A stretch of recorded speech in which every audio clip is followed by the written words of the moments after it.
Maharashtra today 24 news सत्य परिस्थितीचा सविस्तर आढावा।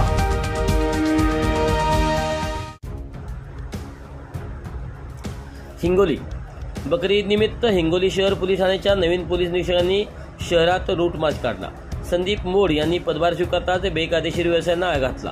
हिंगोली शहर पोलीस ठाण्याचे पोलीस निरीक्षक संदीप मोड, पोलीस निरीक्षक भोसले, सहाय्यक पोलीस निरीक्षक पारगेवार, सहाय्यक पोलीस निरीक्षक बनसोडे, पोलीस उपनिरीक्षक ठोके, पोलीस उपनिरीक्षक जमादार यांच्यासह DB team Ashok Mamne, Shaikh Mujeeb, Dhananjay Kshirsagar, Ganesh Wabhale, Ganesh Lekude, Azhar Pathan, Vicky Urekar, police ठाण्यातील इतर सर्व कर्मचारी यांनी बकरी ईद निमित्त रूट मार्च काढला।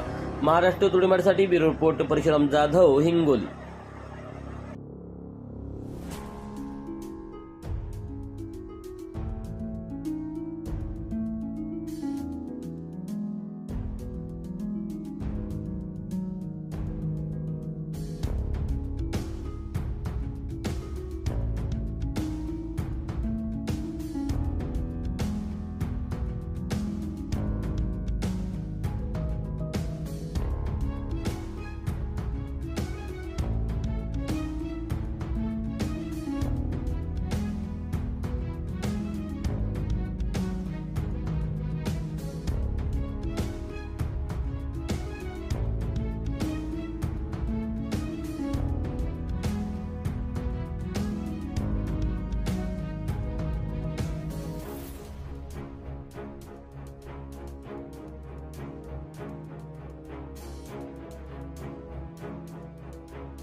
आजच महाराष्ट्र टुडे 24 न्यूजला सबस्क्राइब करा आणि सत्य परिस्थितीचा सविस्तर आढावा पहा।